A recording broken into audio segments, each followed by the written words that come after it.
ছোট্ট মিহিসোনাকে গপু সাজে তো তোমরা দেখেই নিয়েছো, কিন্তু সেই সাজটার পিছনে আমাকে যে কতটা স্ট্রাগল করতে হয়েছে ভাবলাম সেটা একটু তোমাদের সঙ্গে শেয়ার করি। মিহিকে গপু সোনার যে ড্রেসটা আমি পরিয়েছিলাম ওই ফুল সেটটা আমি ফার্স্ট ক্রাই থেকে অর্ডার দিয়েছিলাম। মানে মাথার মুকুট থেকে শুরু করে ড্রেস বাসি সমস্ত কিছুই ওই সেটটার মধ্যে ছিল।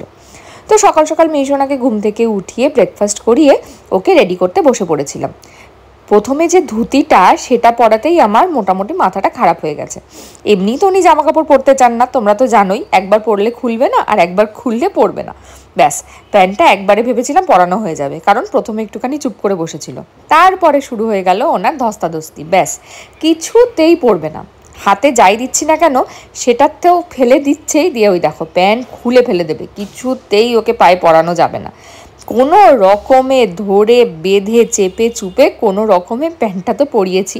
আর এটার সঙ্গে যেহেতু জামা ছিল না সেই জন্য ওর উপরের যে উত্তরীয়টা, তারপরে কোমরের যে পাটকাটা হয় সেগুলো সমস্ত কিছু পরাতে হয়েছিল, সেটা ছিল আর এক স্ট্রাগল। যদিও বা কোমরেরটা পরতে খুব একটা বেশি ঝামেলা করেনি, জানি না কেন, তখন হয়তো অন্য কিছু ভাবছিল তাই টুক করে পরে নিয়েছে। মেইন আমাকে প্রবলেমটা ফেস করতে হয়েছিল ওর কপালে তিলকটা দেওয়ার সময়। এখানে তো আমি পুরোটা ভিডিও সেরকমভাবে দিতে পারিনি, কারণ উনি প্রচণ্ডই চিৎকার চেঁচামেচি করছিলেন। কপালে তিলকটা মোটামুটি আমাকে 3 বার মুছে তারপর পরাতে হয়েছে। ঘরে বসে ওকে সাজাতে শুরু করেছিলাম, কিন্তু সাজটা আমাকে কমপ্লিট করতে হয়েছিল ছাদে গিয়ে। তবে হ্যাঁ, একটা জিনিস যেটা আমার ভালো হয়েছিল, চুল বাঁধতে আমাকে সেদিনকে কোনো রকম কোনো ঝামেলা পোহাতে হয়নি। পট করে দেখলাম বসেও পড়লো আর চুলটাও বেঁধে ফেললো, একবারে ঝুটি কমপ্লিট। পুরো সাজটার মধ্যে একটা জিনিস আমার মনে হচ্ছিল আর একটু হলে ভালো হয়, ওর যে মাথায় ময়ূর পালকটা দিয়েছিলাম না, ময়ূর পালকটা খুব ছোট হয়ে গেছিলো, মানে ওর ঝুটির সঙ্গে একদম সেম হয়ে গেছিলো। আর একটু বড় ময়ূর পালক দিলে দেখতে হয়তো বেশি ভালো লাগতো। তাই জন্য ঠিক আছে চলো, অসুবিধা নেই, মোটামুটি খারাপ লাগছিল না দেখতে। ওই দেখো, দেখেছো কি সুন্দর চুপ করে বসে ঝুটি বেঁধে নিল। ব্যাস, ঝুটি বাঁধা কমপ্লিট হয়ে যাওয়ার পর এবার ভাবলাম যে আগে গয়নাগাটিগুলো সমস্ত কিছু পরিয়ে নিই, তারপরে ওর কপালের যে তিলকটা সেটা দেবো। তারপরে ভাবলাম না বাবা, আবার যদি গয়নাগাটি খুলে ফেলে দেয়, আগে বরঞ্চ কপালের তিলকটাই করে নিই, তারপরে বাকি যা যা গয়নাগাটি আছে সেগুলো পরিয়ে দেবো। এইবার দেখো তিলক পরানোর সময় ওনার অবস্থা, প্রথমটা তো খুব সুন্দর করে পরে নিল। আমি ভাবলাম বাবা কি ভালো, মেয়ে আমার একবারে তিলক পরে নিল, মানে প্রচুর খুশি হয়ে গেছিলাম আমি। ব্যাস, এবারে মাঝখানে একটু লাল রঙের দিয়ে দেবো আর চোখের দু সাইডে দুটো দিয়ে দেবো, ব্যাস তাহলেই আমার মেয়ে একদম রেডি হয়ে যাবে। কিন্তু ওই লাল রঙেরটা দিতে গিয়েই মোটামুটি অবস্থাটা খারাপ। ব্যাপারটা হচ্ছে কি, আমার কাছে না লাল রঙের ফেব্রিক কালার ছিল না, আমি আমার যে লিকুইড সিঁদুরটা আছে ওটা দিয়ে পরিয়েছিলাম। এবার ফেব্রিক কালার থাকলে কি হয়, ওটা না ঘেটে যায় না, যেমন সাদাটা ঘাটেনি।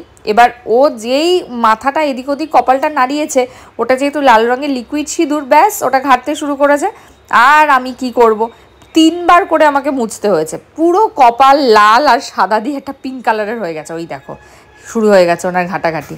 এবার আবার এটা হয়তো ফার্স্ট টাইম মোছা হয়ে গেছে, মুছে এটা সেকেন্ড বার চলছে। ওই দেখো হাতে অলরেডি মেখে ফেলেছে, যা ওই দেখো ধুতিতেও রয়েছে, দেখতে পাচ্ছ ওখানে, খালি উঠে উঠে পালিয়ে যাচ্ছে, কিছুতেই পড়বে না। ওই সাদা ফেব্রিকটাকেও দিয়েছে ঘেটে।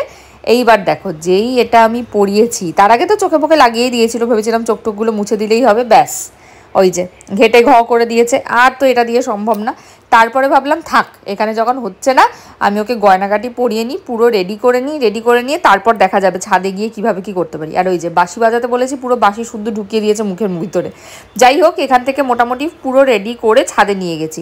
ছাদে নিয়ে গিয়েও 2-3 বার আগে চেষ্টা করা হয়েছে, কিন্তু তাতেও কোনো ফল হয়নি। তারপরে গোলু দাদার সাইকেলে উনি উঠে বসেছেন, কৃষ্ণ ঠাকুর সাইকেল বাহন করে নিয়েছে, সাইকেলে উঠে বসে কোনো রকমে আমি কপালেরটা আর ওই চোখের দুপাশে দুটো করতে পেরেছি। তোমরা খেয়াল করে দেখবে চোখের দুপাশে দুটো না মানে আলাদা আলাদা, ঠিকঠাক নয়, আই মিন দুটোর একদম সমান সমান ঠিক মতন হয়নি। কিছু করার নেই বাবা, যতটুকু পেরেছি তাই অনেক। ব্যাস কোনো রকমে রেডি টেডি করে যেই ছেড়ে দিয়েছি নিচে, এবার উনি খুশি। মাথার মুকুটটা না পরাইনি, কারণ মাথার মুকুটটা পরালে ঝুঁটিটা ঢেকে যেত আর খুব একটা ভালো লাগছিল না দেখতে। ওই দেখো একটুখানি ছোট্ট করে ময়ূর পালকটা দেখা যাচ্ছে। আর এটা কিন্তু মাখন নয়, জানো তো, এটা দই। তোমরা হয়তো বুঝতেই পেরেছো, তাও আমি একবার বলে দিলাম। আর মিহি তো দই খেতে মোটামুটি একটু পছন্দ করে, তাই দইটাই দিয়েছিলাম। আর এই যে গোপুসোনা দই টই খেয়ে নিচে এসে সবাইকে দেখাচ্ছে সে কেমন সেজেছে। তোমাদের কেমন লেগেছে সেটা অবশ্যই আগে জানিয়েছো, মেকিংটা কেমন লাগলো সেটা কিন্তু অবশ্যই